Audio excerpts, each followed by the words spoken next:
Yesu ni Mwokozi, ananipenda, alikufa msalabani kwa ajili yangu. Yabatizwe katika Roho Mtakatifu. Ni sawa? Vitu gani mtu anafanya ili abatizwe katika Roho Mtakatifu? Kitu cha kwanza tumesema ni kumsubiri Bwana. Siku ya Jumatano nimefundisha kumsubiri Bwana. Kitu cha pili tukasema ni kutafakari neno. Siku ya Ijumaa nikawa nafundisha kutafakari neno. Kitu cha tatu ni kunena kwa lugha.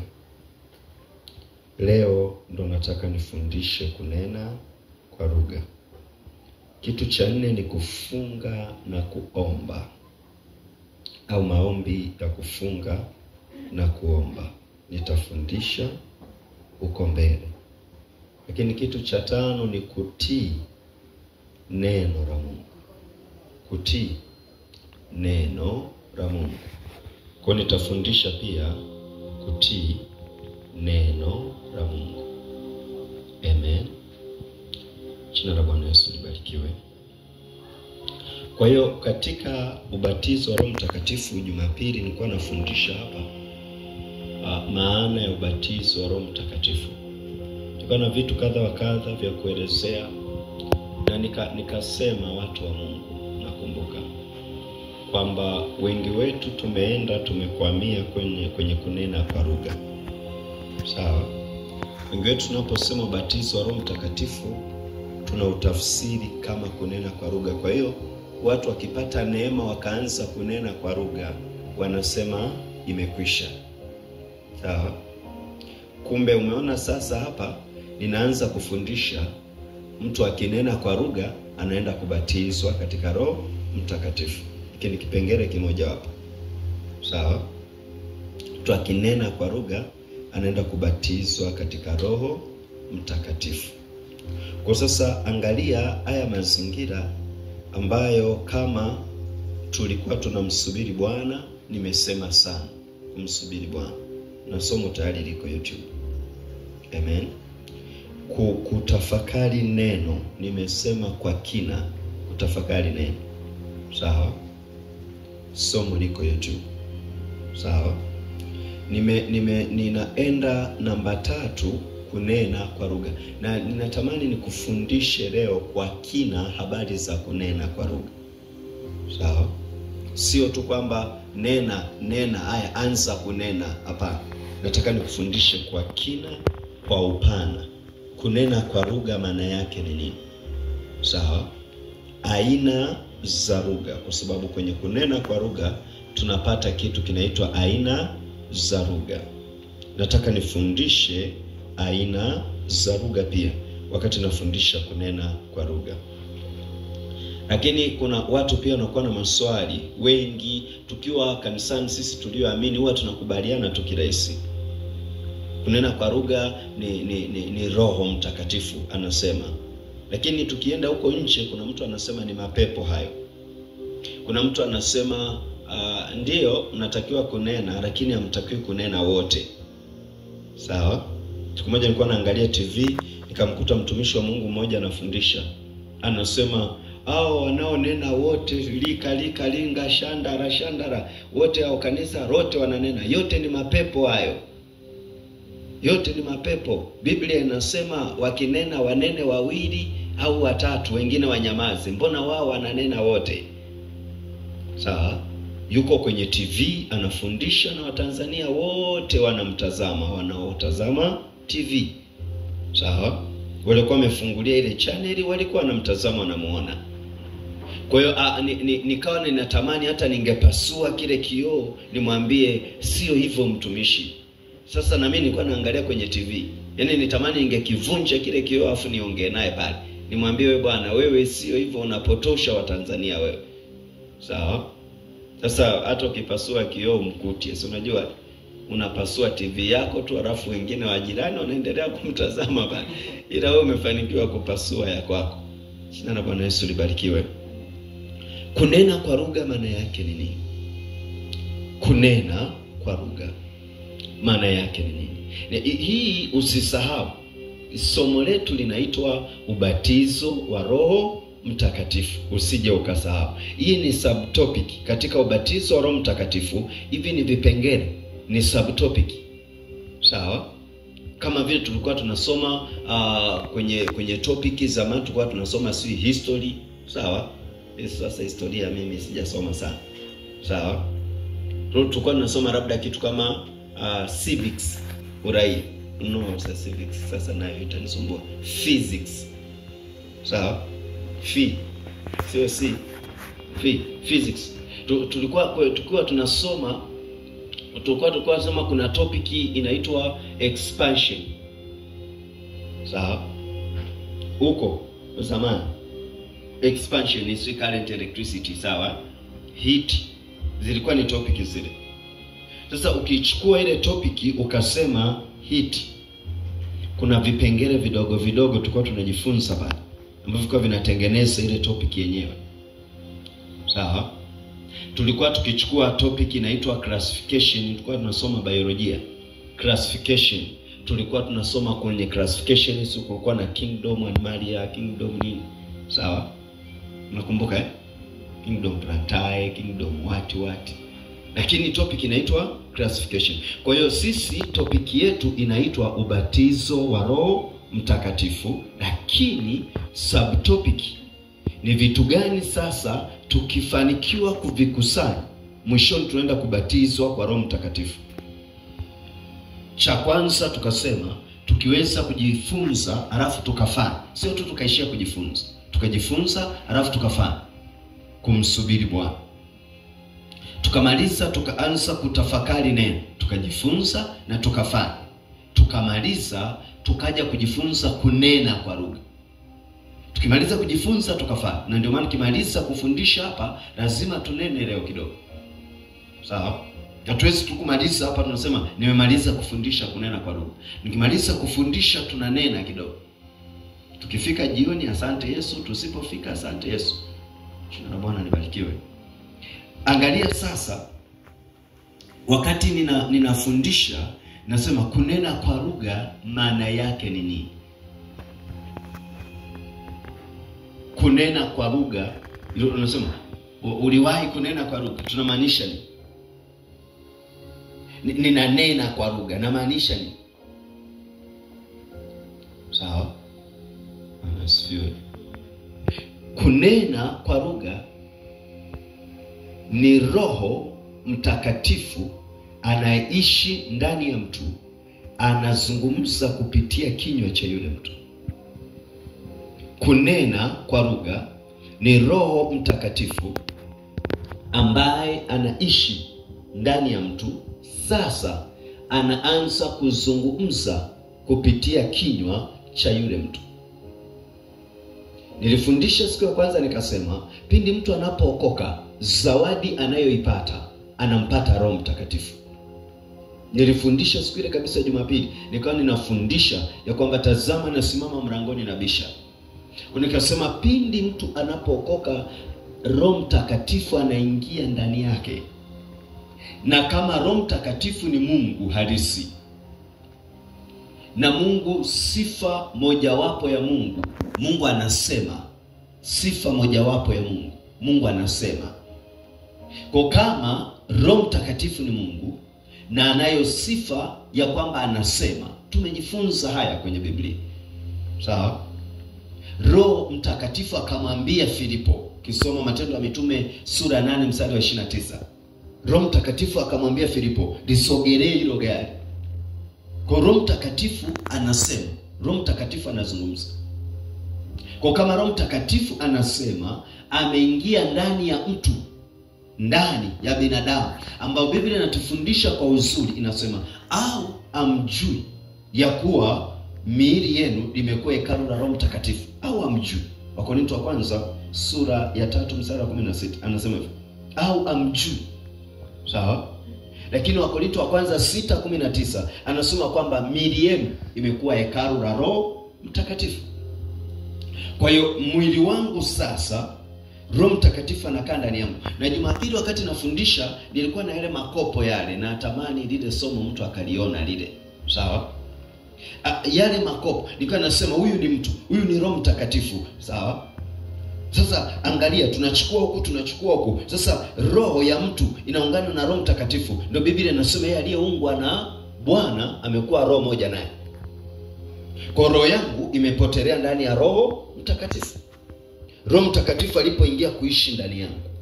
Kwa kutoka zamu hiyo, kutoka nafasi hiyo sasa, angalia Biblia inavyotutazamisha. Inasema yuko ndani, na kama yuko ndani anataka afanye nini? Anataka aseme, kwa sababu sifa mojawapo yeye anasema. Sasa ukiachana na zingine, nitafundisha Roho Mtakatifu siku nyingine, sifa za Roho Mtakatifu. Anasema, ana utashi, anaweza kuzimishwa. Sawa? Anaweza kukufuliwa, au unaweza kumkufuru Roho Mtakatifu. Ni wa milele, yuko kila mahali, ana nguvu zote, ana uwezo wote. Sifa za Roho Mtakatifu. Sawa? Kuangalia sasa, kama Roho Mtakatifu anasema, akiingia ndani ya mtu, udhihirisho wa kwamba yumo inabidi aseme. Sasa anaposema, hapo ndipo tunasema huku kunaitwa kunena kwa lugha. Jina la Bwana Yesu libarikiwe. Bwana Yesu asifiwe. Kuna watu wanafikiri ya kwamba kunena kwa lugha ni kutunga, ni kuigiza. Na mwingine pia anakuwa convinced, anashawishika, anasema hivi, nina uhakika gani kama nina Roho Mtakatifu? Nina uhakika gani kama huyu anayesema ni Roho Mtakatifu? Nina uhakika gani? Nisije nikawa naigiza. Sawa? Nisije tu nikawa nasema likashika nimekariri. Sawa? Swali ni kwamba mbona zamani kabla hujaokoka hukuweza kuigiza hivyo? Sawa? Swali la pili ni kwamba mbona ulipookoka, kabla hatujaanza kukufundisha na kukuombea, ilitokea tu siku moja ukashangaa lugha imebadilika? Kwa nini haikubadilika siku ile ya kwanza? Kuna kitu kilitokea. Na ni nini kilitokea? Roho Mtakatifu alikuwa anakusubiri umpe nafasi aanze kuzungumza. Roho Mtakatifu ni wa utaratibu. Tunajifunza hivyo kwenye Biblia. Sawa?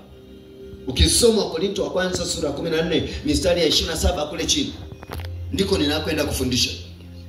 Anasema roho ni wa utaratibu. Kwa kama Roho Mtakatifu ni wa utaratibu, tafsiri yake ni nini? Maana yake ni nini? Maana yake, kama Roho Mtakatifu ni wa utaratibu, unaweza ukaamua ukanena au unaweza usinene. Naeleweka watu wa Mungu? Unaweza ukabatizwa, kwa maana unaweza ukapewa kipawa hiki, neema hii, nafasi ya kuanza kunena kwa lugha, alafu ukaamua sasa nanena, sasa sineni. Sini utaratibu? Bwana asifiwe. Kwa hiyo unaweza ukawa na uwezo wa kunena, alafu ukaomba kuanzia asubuhi mpaka jioni, ukaomba kwa Kiswahili au ukaomba kwa Kilugha, ukaomba kwa namna yote unavyojua wewe, usinene kwa lugha, na Roho Mtakatifu atakulazimisha. Ni kama vile ninafahamu Kiingereza. Sawa? Ninaweza nikazungumza au nisizungumze. Kutozungumza Kiingereza itoe tafsiri kama sifahamu Kiingereza pale tu ninapokifahamu. Amen. Hapa nazungumza na yule anayeweza kufanya nini? Kunena. Anayeweza kunena anaweza akaamua sasa ni neno, sasa nisinene. Jina la Bwana libarikiwe. Ambaye anafahamu Kiswahili anaweza akaamua sasa nizungumze Kiswahili, sasa nizungumze kilugha chetu. Anayefahamu kilugha chao anaweza kusema sasa hivi siongei Kiingereza, nataka kuzungumza kilugha chetu. Shida inakuja kwa yule asiyefahamu Kiswahili, alafu tunamtaka azungumze Kiswahili. Ndio shida inakuja hapa. Bwana asifiwe. Bwana asifiwe. Na wengi wanasema najuaje kama ni Roho anasema? Najuaje kama ni Mungu? Najuaje? Basi sasa anza kunena afu ndio utajua. Au tufanyeje? Najuaje kama naongea Kiswahili? Ongea na Mswahili mwenzako ndio utajua kama anakusikia au hakusikii. Au tunafanyaje? Bwana asifiwe. Kwa sababu tukisema wewe hicho ni Kiswahili, najuaje kama ni Kiswahili? Ni Kiswahili, sisi tunakusikia na najuaje? Ongea tukujibu. Kwa na Mungu anatamani watu wote waanze kunena kwa lugha. Kwa lugha rahisi, Mungu Roho Mtakatifu aliye ndani ya mtu anatamani kuzungumza.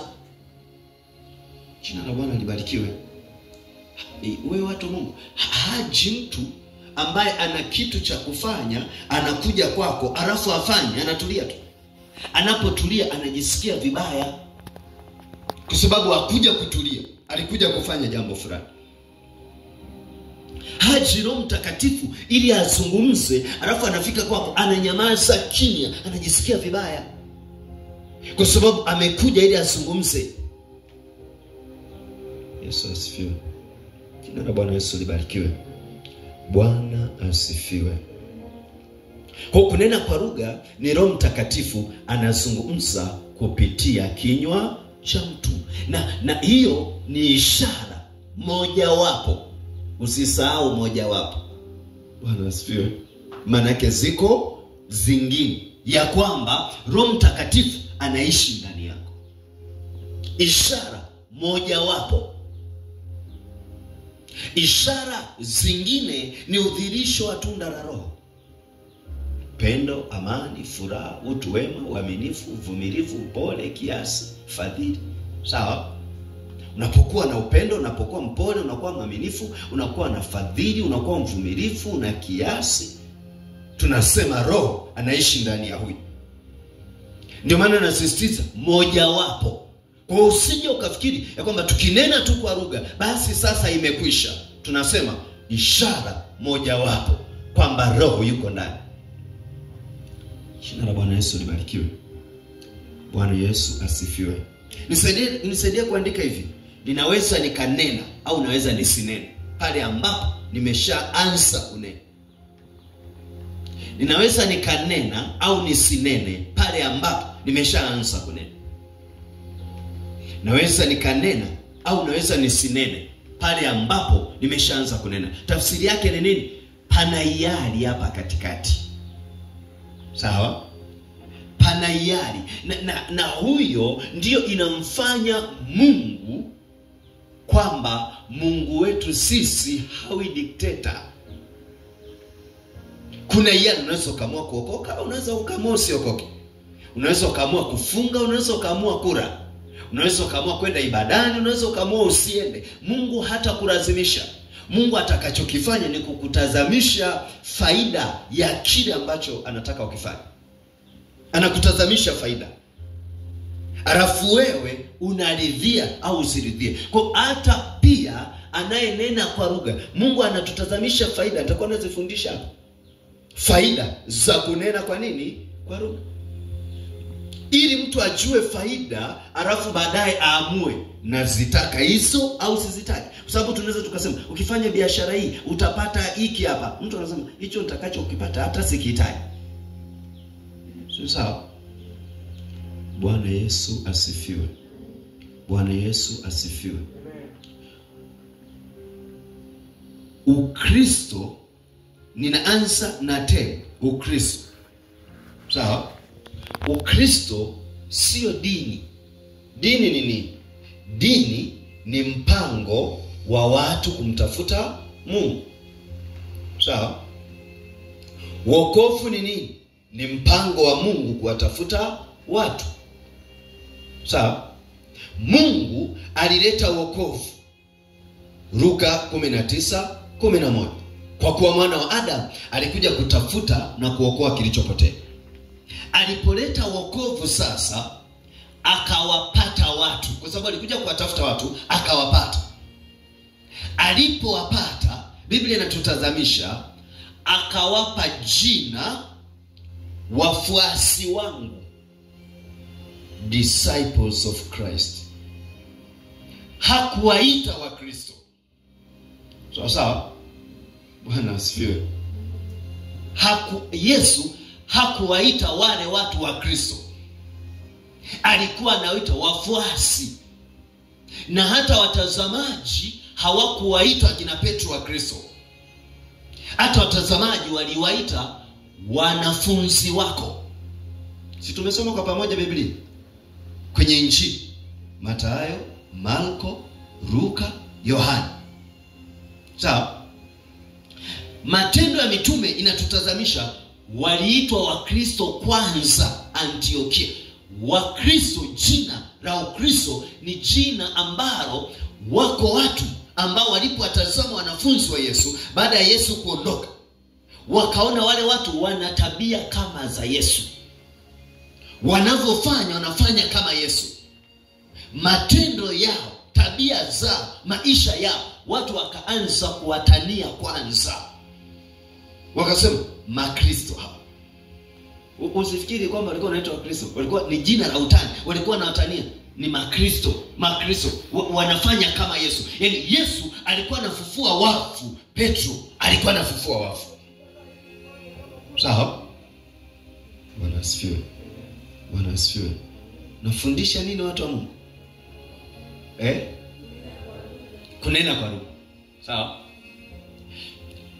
Wakati Yesu anatoa pepo, Petro alitoa pepo.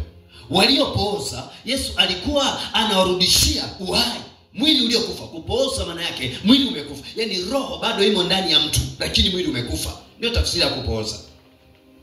Kwa hiyo Yesu akikutana na mtu amepooza, roho imo ila mwili umekufa, anarudishia uhai kwenye mwili. Akikutana na mtu roho imetoka, maana yake amekufa, anarudisha roho. Ndivyo ambavyo wanafunzi wa Yesu walikuwa wanafanya. Sawa? Jina la Bwana libarikiwe. Yesu alikuwa ananena kwa lugha msalabani. Yesu akasema Eloi, Eloi lama sabakthani. Unafikiri nini pale? Anamuita Elia, alikuwa ananena kwa lugha. Unaelewa? Sio angekuwa anasema Kiebrania, si wangesikia? Jina la Bwana libarikiwe. Kwa sababu Yesu alikuwa ananena na wanafunzi wakawa wananena, watu wakasema hawa ni Wakristo. Sasa leo imezaliwa dini moja inaitwa Ukristo. Na walioko humo ndani wameridhika, wewe ni nani? Mimi ni Mkristo. Matendo yake hayafanani Kristo. Sawa? Maisha yake hayana, yani hauwezi kuchukua maisha yake hata chembe ukayalinganisha na maisha ya Yesu Kristo. Lakini ni nani? Ni Mkristo. Wenzetu walipewa jina la utani kwa kuzitazama kazi za wanafunzi, wakasema kazi wanazofanya ndizo Kristo alizofanya. Kwa hiyo wanastahili kuitwa Wakristo. Jina la Bwana libarikiwe. Yesu asifiwe. Sasa kwa nini nakurudisha habari za Ukristo? Nataka kukuambia hivi, Ukristo una neno hili la kizungu ambalo ni zuri kulitamka, supernatural. Kuna kitu kinaitwa natural, kuna kitu kinaitwa supernatural. Sawa? Natural ni kawaida, supernatural isiyo ya kawaida. Ukristo ni maisha yasiyo ya kawaida. Ndio sawa? Yaani tukikaa tunaweza kusema huyu ni Mkristo, maana huyu jamaa ana maisha yasiyo ya kawaida. Ana vitu anafanya ambavyo kwenye natural vinashindikana kufanyika. Sio sawa? Huyu jamaa anaishi kwenye viwango vingine vya maisha. Yaani ana standards zingine za kuishi. Wakati namna ya kupona kichwa kitulie, lazima mtu atumie Panadol. Tukikutana na Mkristo, anaweza akatuliza kichwa kwa jina la Yesu. Hapa ndipo panazaliwa supernatural. Jina la Bwana libarikiwe. Bwana asifiwe. Yesu asifiwe.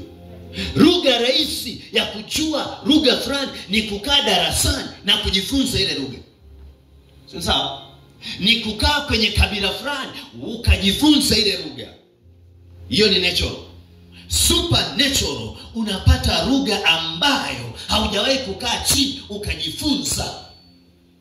Hiyo ndio inaitwa kunena kwa lugha. Jina la Bwana libarikiwe. Unakuja kanisani hujawahi kujifunza kuongea lugha za mbinguni, alafu tunaweka mkono juu yako unaanza kuongea lugha za mbinguni. Jina la Yesu libarikiwe. Watu wanabidii kufanya Ukristo uwe natural. Na wamefanikiwa. Sawa? Wamefanikiwa watu kufanya Ukristo uwe natural. Anakuja kanisani, anaondoka, anaumwa, hakuna muujiza wote unatendeka.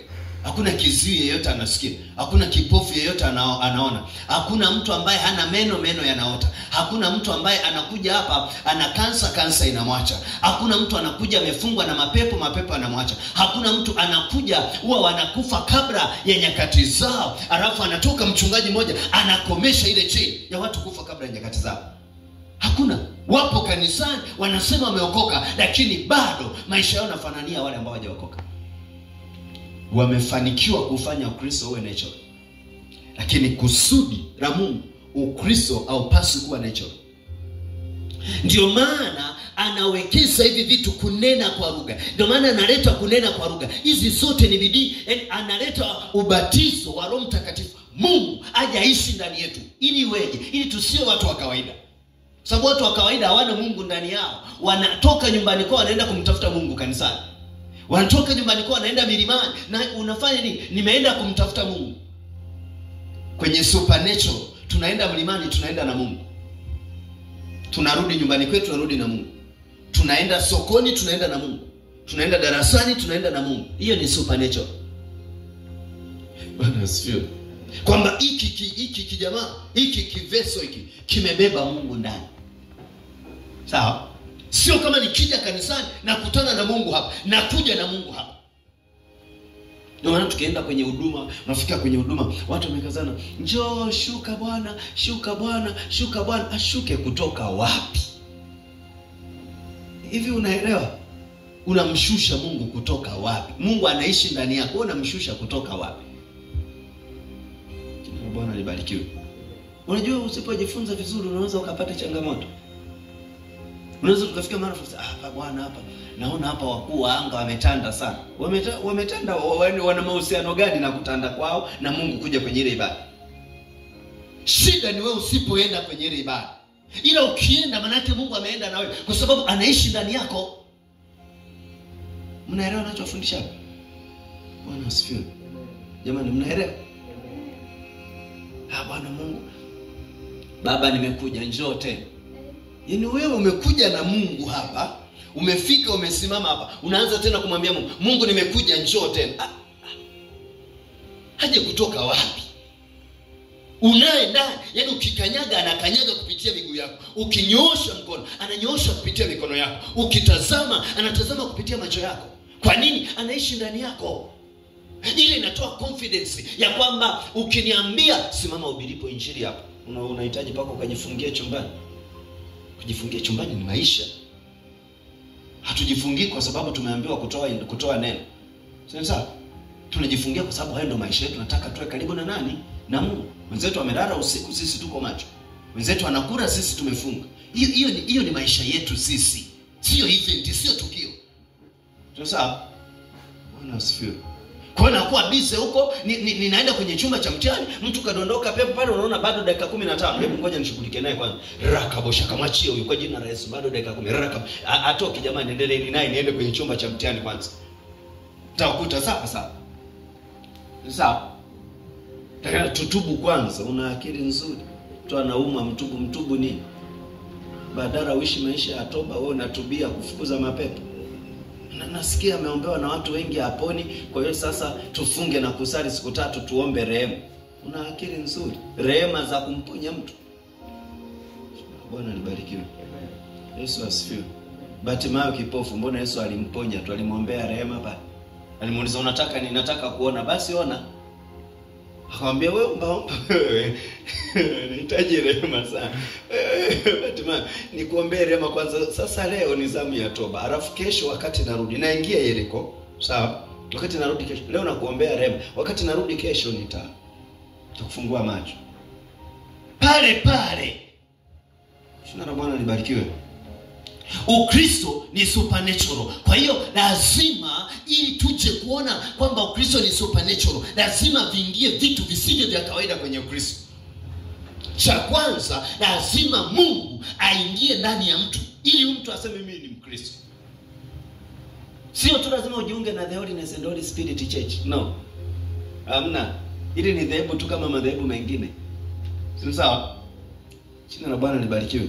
Ili limesajiliwa tu kama vile walivyosajili madhehebu mengine, kwamba tunamtafutaje Mungu, kukutanika pamoja. Sheria ya Jamhuri ya Muungano wa Tanzania inasema lazima serikali itoe idhini. Sawa? Kwa hiyo tufanyeje? Tukaombe kibali cha kukutanika pamoja.